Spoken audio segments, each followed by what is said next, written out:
माननीय सदस्य सैयद नासिर हुसैन जब इस बारी राज्यसभा में चुने गए, जब ये इनके जीत की घोषणा हुई, मैं उस समय कर्नाटक के बेंगलोर में था। कर्नाटक की विधानसभा में पाकिस्तान जिंदाबाद के नारे लगाए गए थे। भारतीय जनता पार्टी के कार्यकर्ताओं ने विरोध किया, उनको पकड़ करके जेल में भेज दिया गया। कोई आरोप न लगाया जाए जिससे राज्यसभा की गरिमा गिरे, और ये जो आरोप लगाया गया है इससे राज्यसभा की गरिमा गिरती। माननीय सदस्य नासिर हुसैन पर कोई आरोप नहीं लगाया। उन्होंने इतना कहा कि ये जीते तब पाकिस्तान जिंदाबाद के नारे लगे। इनमें इन पर क्या आरोप है? नारे तो किसी और ने लगाए, मगर नारे क्या लगे? पाकिस्तान जिंदाबाद के लगे। क्यों लगे? Stop banging the chair. Stop banging the table. Stop banging the table, Derek. Stop banging the table. So the chair called, and then the honorable member 3 times. The chair, please check the record. Please check the record. Please check the record. Please check the record. I want to say it. Please check the record. The chair called him 3 times.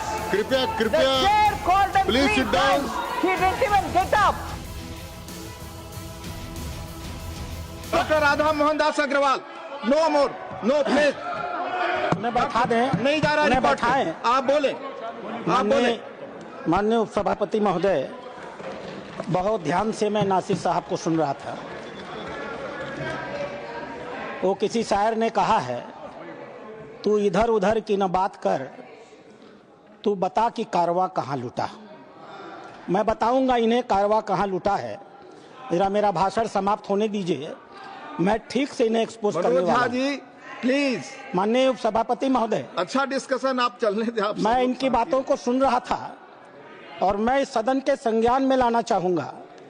माननीय सदस्य सैयद नासिर हुसैन जब इस बारी राज्यसभा में चुने गए, जब ये इनके जीत की घोषणा हुई, मैं उस समय कर्नाटक के बेंगलोर में था। कर्नाटक की विधानसभा में पाकिस्तान जिंदाबाद के नारे लगाए गए थे।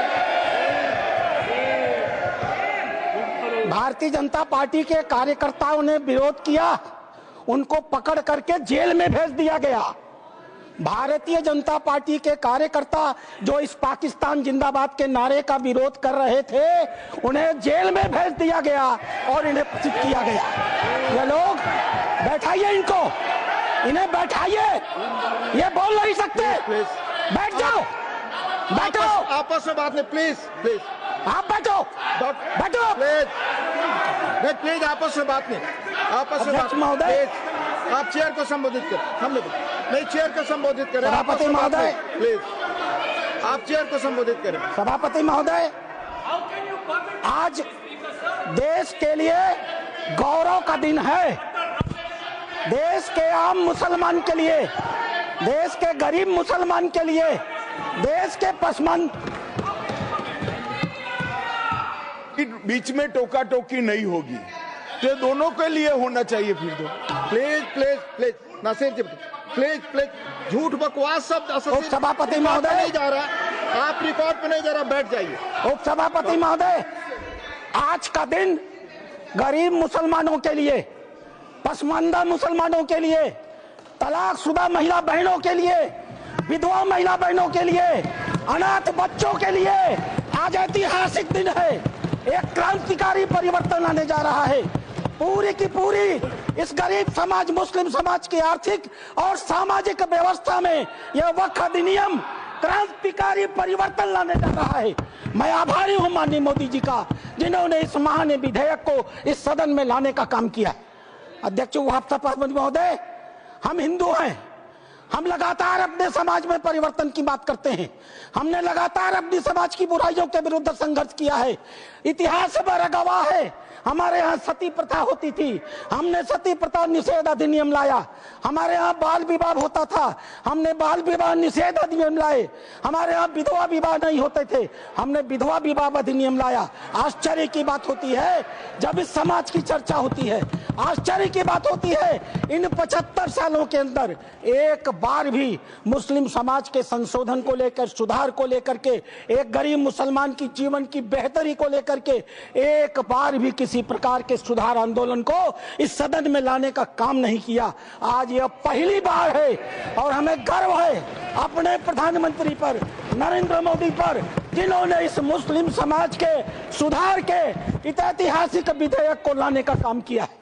2014 में माननीय प्रधानमंत्री बने थे, उनके दृष्टि में कभी हिंदू और मुसलमान नहीं होता था, उनका सिर्फ एक नजरिया होता था, गरीब और अमीर। आप गौर कीजिएगा, यह सदन गौर करेगा। हम जनधन योजना लेकर के आए, 42% लाभार्थी मुस्लिम थे। हम प्रधानमंत्री आवास योजना लेकर के आए, 31% लाभार्थी मुस्लिम थे। हम उज्ज्वला योजना लेकर के आए, 37% लाभार्थी मुस्लिम थे। हम मुद्रा योजना लेकर के आए, 36% लाभार्थी मुस्लिम थे। हम स्किल इंडिया लेकर के आए, 22.7% लाभार्थी मुस्लिम थे। हमने प्रधानमंत्री एम्प्लॉयमेंट गारंटी प्रोग्राम चलाया, अध्यक्ष महोदय 70% अधिक मुसलमानों ने उस योजना का इस देश में लाभ लिया।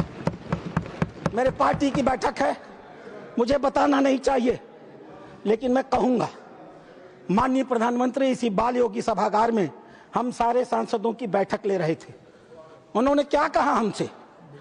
उन्होंने कहा, लोग कहते हैं कि मुसलमान भाजपा को वोट नहीं देते।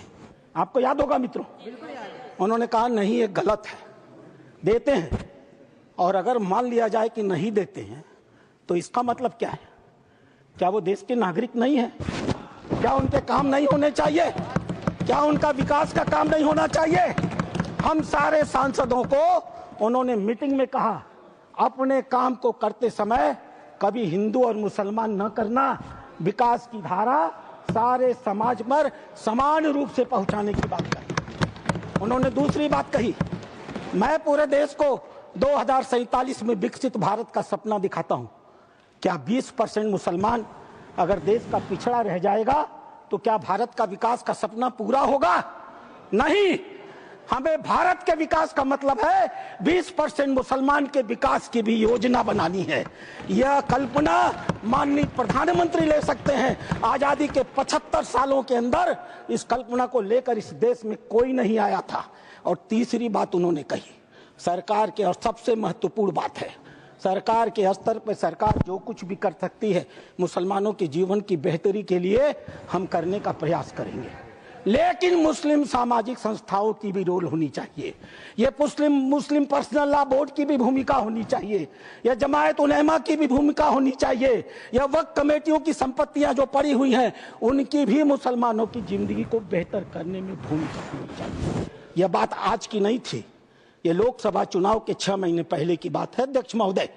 उस समय वो कल्पना लेकर चल रहे थे कि अगर हमने मुस्लिम वक्फ की संपत्तियों का बेहतर उपयोग कर लिया, पारदर्शी उपयोग कर लिया, उनकी आय को बढ़ा दिया, उनके ऊपर जो कब्जा करके लोग बैठे हुए हैं उन कब्जेदारों को हटा दिया, तो स्वाभाविक रूप से जो अकूत संपत्ति पूरे भारत में मुसलमानों के पास आएगी, हम उसका इस्तेमाल गरीब मुसलमानों की शिक्षा के लिए, जीवन की बेहतरी के लिए, उनके मुसलमान महिलाएं दर बदर भीख न मांगे, अपनी इज्जत का समझौता न कर सके, कोई बूढ़ी मुस्लिम रात को खाली पेट सोने के लिए मजबूर न हो, हम उसके लिए व्यवस्था करके लाएंगे। और वस्तुतः अध्यक्ष महोदय, वक्फ अधिनियम की जो ही माननीय गृह मंत्री ने घोषणा किया, पूरे देश में तूफान आ गया। आश्चर्य होता है, वक्फ की घोषणा भी नहीं हुई, कानून सामने भी नहीं आए, विरोध शुरू हो गया। तुम्हारी मस्जिदें कब्जा कर ली जाएंगी, तुम्हारे दरगाह कब्जा कर लिए जाएंगे, तुम्हारे कब्रिस्तान कब्जा कर लिए जाएंगे, तुम्हारे मदरसे कब्जा कर लिए जाएंगे। मैं एक पत्रक लेकर के अध्यक्ष महोदय आया हूं। केरल और कर्नाटक की एक आतंकवादी संस्था है PFI, माननीय गृह मंत्री को आभार प्रकट करता हूं, उन्होंने बैन किया है। PFI की एक दूसरी संस्था है SDPI। आज SDPI, मेरे पास पर्चे हैं, मैं गृह मंत्री को सौंपूंगा और आपको भी दूंगा। आज SDPI पूरे देश में, मेरे पास राजस्थान के पर्चे आए हैं जहां SDPI सबसे कमजोर है, पूरे देश में पर्चे बांटे जा रहे हैं और बताया जा रहा है कि ये वक्फ कानून अगर आ गया तो मस्जिदों पर भाजपा सरकार कब्जा कर लेगी। आखिर क्यों?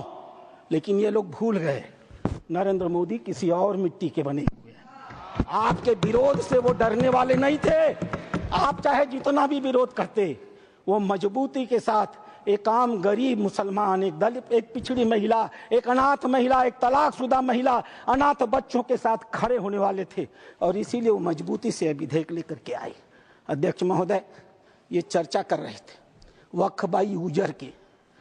क्या होता है वक्फ बाई यूजर? हजरत मोहम्मद साहब ने क्या कहा था? आपके पास अपनी कोई संपत्ति हो तो दूसरों को भले के लिए दान करो। हदीसों ने क्या लिखा था? यदि किसी व्यक्ति के पास अपनी संपत्ति है, उस संपत्ति का एक हिस्सा वो दान कर सकता है, उसके लिए मुतवल्ली बना सकता है, उसके आय के साधन कैसे होंगे लिख सकता है, आय से होने वाली आय किस वर्ग के उपयोग में आएगी उसके भी निर्देश दे सकता है। What is this Waqf by user? किसने आपको संपत्ति दी? किसने आपको संपत्ति दान की?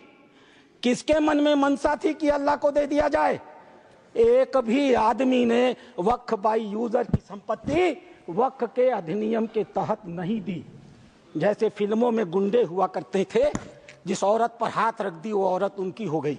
इसी प्रकार से इन वक्फ बोर्डों ने भू माफियाओं की तरह काम किया। जिस जमीन पर हाथ रख दिया इन्होंने, वो जमीन उनकी हो गई। आज इस मानसिकता से ये काम करते हैं। जमीनों पर मैं कानून लेकर के आया हूं। अध्यक्ष महोदय, इसी सदन में माननीय सदस्य झूठ बोल रहे थे, असत्य बोल रहे थे। 1995 का यह एक्ट है, धारा 40, द बोर्ड में इटसेल्फ कलेक्ट इंफॉर्मेशन। बोर्ड स्वतः इस बात की सूचना इकट्ठी कर सकता है यदि उसे इसका कोई कारण महसूस होता है कि यह वक्फ की प्रॉपर्टी है। आगे क्या करेगा? And if any question arises whether a particular property is a waqf property or not, whether a waqf is a Sunni or Shaq board, after making such inquiry as is deemed fit, decides the question.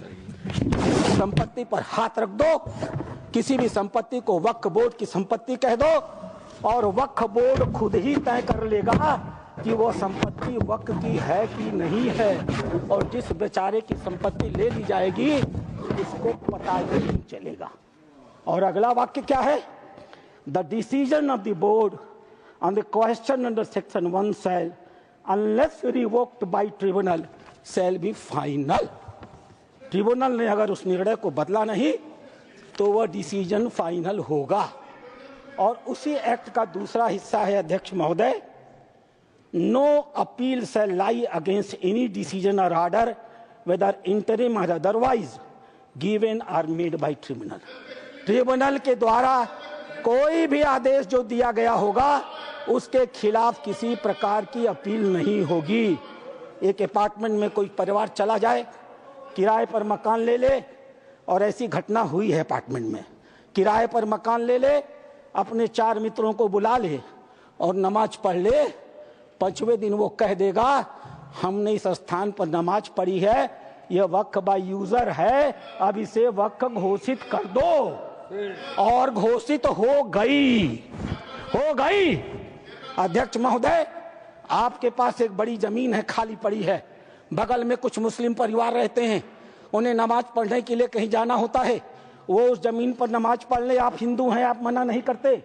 5 दिन 7 दिन नमाज पढ़ने के बाद वो लिख के दे देंगे कि हम लोग इस जमीन पर नमाज पढ़ते थे, अब यह वक्फ बाय यूजर हो गई, अब इस जमीन पर किसी का कोई अधिकार नहीं रहेगा।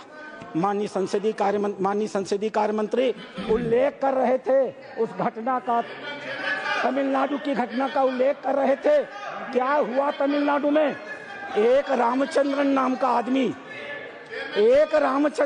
का आदमी अध्यक्ष महोदय, वह व्यक्ति अपनी लड़की की शादी के लिए अपनी जमीन बेचना चाहता था। वो जमीन बेचने के लिए जब रजिस्ट्रार के घर गया, ऑफिस में गया, तो पता चला कि वो जमीन उसके नाम पर ही नहीं है, वो जमीन वक्फ को दे दी गई। जब हल्ला मचा, गांव के लोग रजिस्ट्रार ऑफिस में गए, तो पता चला कि उन दोनों गांवों की सारी जमीन वक्फ को दे दी गई। 1500 साल पुराना मंदिर भी वक्फ के हवाले कर दिया गया। यह होता है इन लोगों का वक्फ बाय यूजर अध्यक्ष महोदय।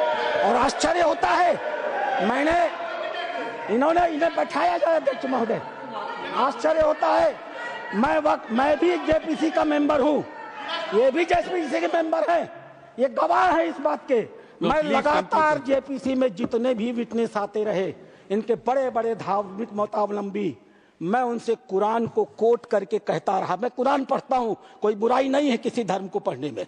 मैंने कुरान को कोट करके कहा कि मौलवी साहब ये तो बताओ कि इस कुरान में या किस हदीस में यह लिखा है कि अगर हमने कोई संपत्ति दान नहीं की तो तुम उसको वक्फ बाय यूजर मालिकाना मान लोगे। किसी के पास एक भी मेरे सवाल का जवाब नहीं था। इन लोगों ने क्या किया मालूम है? वो जो ओवैसी साहब वहां बैठते हैं ना, उन्होंने मेरा नाम रख दिया मौलाना डॉक्टर राधा मोहन अग्रवाल। अब इससे बड़ी मेरी जीत क्या हो सकती है? मैंने इनसे पूछा, इस बात पर बहस होती है कि डीड लिखित गया या नहीं। मैंने इनसे कहा, जब हजरत मोहम्मद साहब ने अपने आयतों में लिखा है, 3 आयतें हैं, 4 आप चाहिएगा तो मैं पेश करूंगा। 4 आयतें हैं जहां हजरत मोहम्मद साहब कहते हैं एक भी पैसा अगर किसी को दो तो उसको लिखो, उसका उदाहरण दो, उसका विटनेस बनाओ, ताकि ताकीद रहे कि कल तुम्हारे देने को कोई चुनौती न दे पाए। एक भी पैसा दो तो लिखित दो। और तुम कहते हो कि तुम्हारे पास ये सारी संपत्तियां हैं जिसका कोई लिखित रिकॉर्ड नहीं है, फिर भी वक्फ है। मेरे एक भी सवाल का जवाब, मैं उस कमेटी की बातों को बोलता नहीं, लेकिन चूंकि इन्होंने कमेटी का उल्लेख कर दिया इसलिए मैं इन्हें एक्सपोज कर रहा हूं।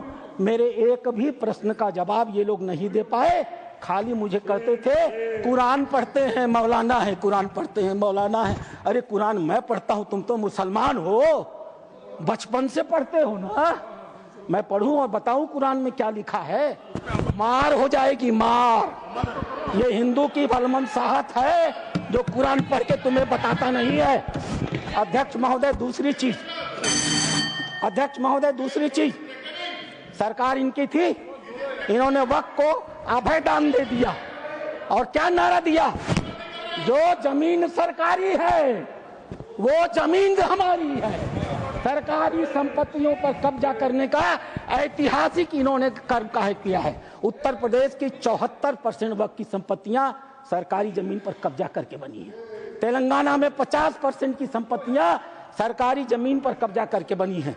पूरा अभयदान इनको मिला था अध्यक्ष महोदय, और उसका फल क्या हुआ? 2006 में सच्चर कमेटी की रिपोर्ट आई। सच्चर कमेटी ने कहा 4,50,000 संपत्ति है और 6 लाख एकड़ जमीन है। आज 2024 में 8,72,000 संपत्ति है और 37,94,000 एकड़ जमीन है। 2006 से 2023 6 लाख एकड़ से बढ़ करके 37,94,000 एकड़ जमीन इनकी हो गई। इन्हें बताना तो पड़ेगा सभापति महोदय कि आखिर 31 लाख अतिरिक्त जमीन इन्होंने पाई से कहां से है। इन्हें उसका उदाहरण देना पड़ेगा। अध्यक्ष महोदय, जितना ये कांग्रेस के पहले वक्ता रहे हैं, जितना समय ये बोले हैं, मैं भी उतना ही समय बोलने वाला हूं। यह मेरा अधिकार है सभापति महोदय। मैं एक बात कहना चाहूंगा अध्यक्ष महोदय, इन्होंने चर्चा किया कर्नाटक के हैं, ये मेरे पास कहां गई? Please conclude sir. अध्यक्ष महोदय, मेरे पास ये रिपोर्ट है। यहां बोलने के पहले मैंने इस रिपोर्ट को ऑथेंटिकेट किया है। माननीय उपराष्ट्रपति महोदय के पास इसको लिख करके भेजा है। ये सांसद महोदय कर्नाटक के हैं, पाकिस्तान जिंदा वाले। एक शब्द भी इन्होंने इस रिपोर्ट के बारे में नहीं बोला। यह रिपोर्ट जेपीसी में प्रस्तुत हुई है, और जेपीसी में प्रस्तुत हुई है तो यह ऑफिशियल डॉक्यूमेंट है।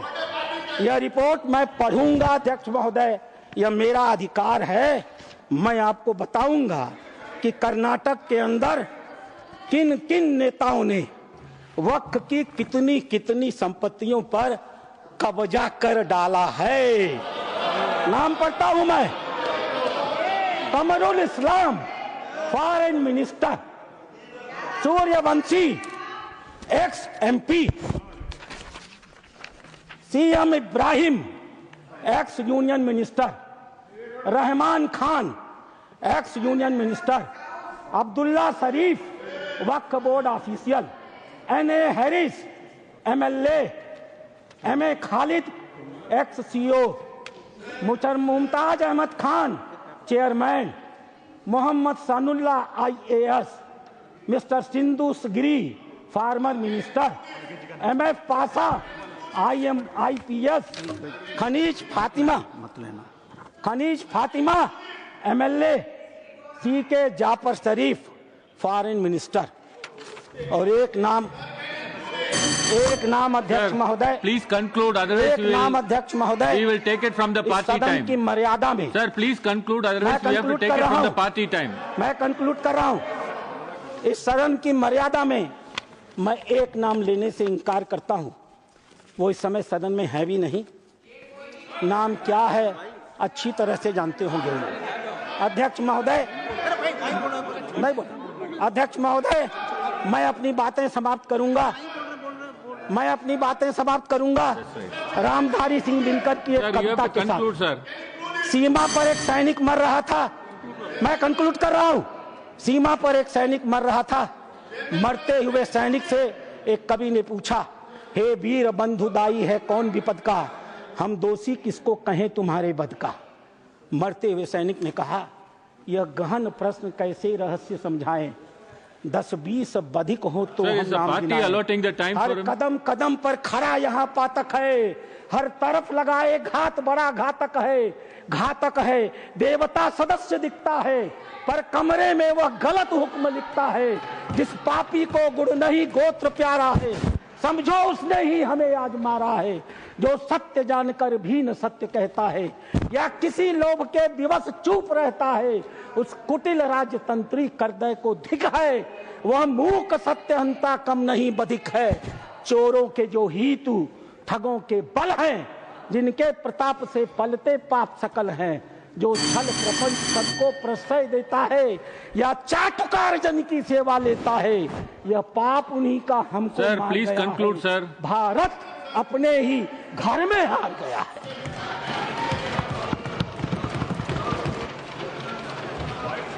I call upon the next speaker, Mohammad Nadimul Haig.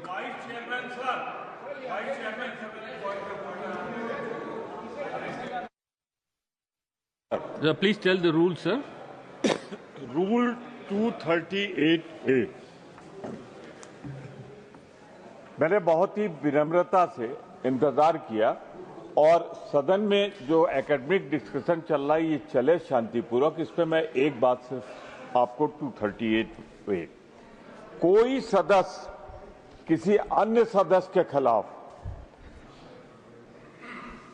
सदस्य के विरुद्ध मानहानिकारक या अपराध में फंसाने वाले स्वरूप का कोई आरोप नहीं लगाएगा, जब तक कि आरोप लगाने वाले सदस्य ने सभापति और संबंधित मंत्री को इसकी पूर्व सूचना दी हो, ताकि मंत्री को दिए जाने के प्रयोजन के विषय की जांच कर सके। मानवर परंतु सभापति किसी समय सदस्य को कोई ऐसा आरोप लगाने से मना कर सकेगा या आपकी राय में आए ऐसा आरोप राज्यसभा की गर्मी को घटाने हो वाला हो या आरोप को लगाने का कोई जनसिद्ध नहीं होता। आपसे फैसला नहीं चाहता हूं, मैं फैसला उनसे चाहता हूं। मानवर एक मंत्री का ये आचरण, मानवर जो इन्होंने आरोप लगाया है श्री नासिर हुसैन पे, उनको कोई सूचना नहीं दी गई, मंत्री को कोई सूचना नहीं दी गई। मेरा सिर्फ आग्रह है कि चर्चा शांतिपूर्वक चले, इसलिए ऐसा कोई आरोप न लगाया जाए जिससे राज्यसभा की गरिमा गिरे, और ये जो आरोप लगाया गया है इससे राज्यसभा की गरिमा गिरती है। 1 minute, सर प्लीज। माननीय सदस्य नासिर हुसैन पर कोई आरोप नहीं लगाया। उन्होंने इतना कहा कि ये जीते तब पाकिस्तान जिंदाबाद के नारे लगे। इनमें इन पर क्या आरोप है? नारे तो किसी और ने लगाए, मगर नारे क्या लगे? पाकिस्तान जिंदाबाद के लगे। क्यों लगे? To the chair.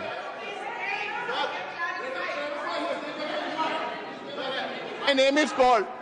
My name is taken, sir. Sir, My name is taken. Sir, that I is- just given. Sir, that is what. Sir, Sir, when that this is what- incident happened. Sir, that is sir, what- Sir, when this incident happened, none of the people, those who were present, except one journalist, I don't know from where he came, only he heard this. After that, nobody Sir. else heard this. Then, Sir. even then, on air, I told my Sir, government, sir, I nothing- requested my government Sir, that if somebody has done that, Sir. he has to be arrested and tried Sir, according to nothing the will go law on of the record. land. Sir, nothing will go on record. I'll call upon the next speaker, Mohammed Nadimul Haq, to speak in Urdu. Sir, you have 25 minutes.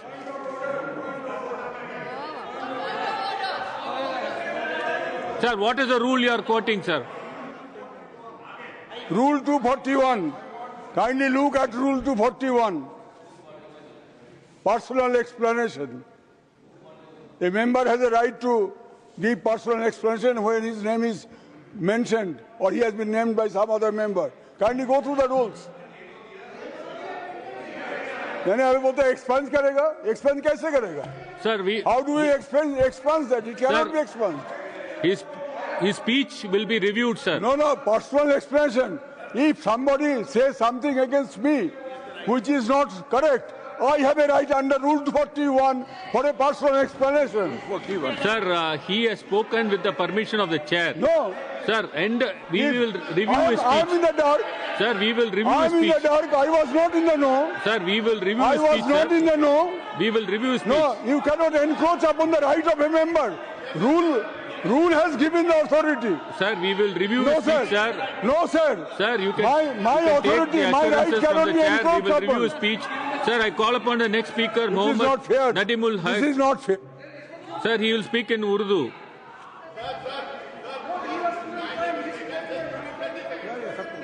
Sir, we will review his speech, sir. I've already said. Sir, next speaker, Mr. Mohammed Nadimul Haq.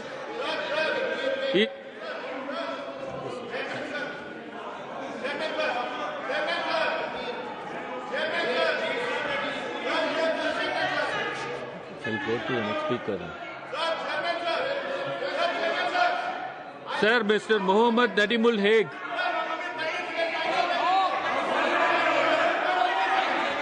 Sir, I've already answered, sir. Sir, I've already answered. Sir, we will review his speech, sir. Sir.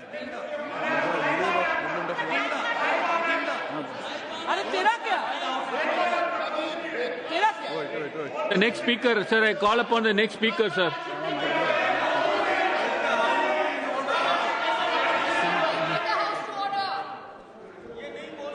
To the next speaker, Mr. Mohammed Nadimul Hague.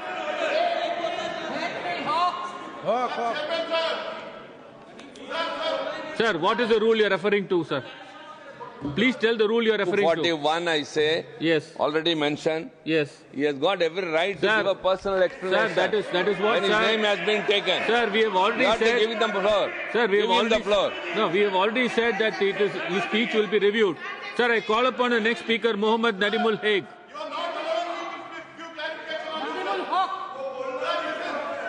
Sir, Mohammed Nadimul. Sir, Mr. Mohammed Nadimul, please go on.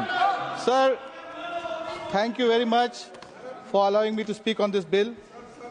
Sir, ये जबर भी देखा Sir, है 1 minute, तारीफ sir. की नजरों ने. Sir, 1 minute, sir.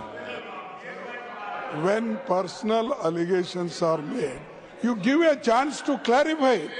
Just 10 seconds. I will do that, 10 sir. seconds. I will do that. I will do that. After the speaker completes, I'll just clarify, get a clarification. You now only 30 seconds. Huh? Sir, 1 minute, sir. After the Honorable Home Minister spoke and said Honorable Member could give an explanation, the chair gave him a chance, he spoke about it. I've heard it. Many of us heard it. Post which you have called Honorable Member Haq to speak. Then Sukendra Shekhar Roy, the member from TMC, Honorable Member, asked the same point. But after the Home Minister spoke, the chair has given him a permission. He stood and spoke. He even went to the extent, I'll recall what he said. I'll recall what he said. If he has not said it, let him correct me. He said, none of us were present in the house. There was one journalist. Action was. All this was said after the permission was given. How many times for one reference will he have to be given the chance to speak? He was given the chance. He spoke. We all heard it. Matter closed. Then you said, called up Sukendra Shekhar Roy. How many times, sir? Please, and if Sri Nadimul Haq doesn't want to speak, call the next person. He is not getting up. Let somebody else speak. You said, oh yes, he didn't get up. 3 times the chair called. Speak. Let him speak. Let him speak. The chair called, he didn't get up. The chair called, he didn't get up. When the chair called, he didn't get up. Stop banging the chair. Stop banging the table. Stop banging the table, Derek. Stop banging the table.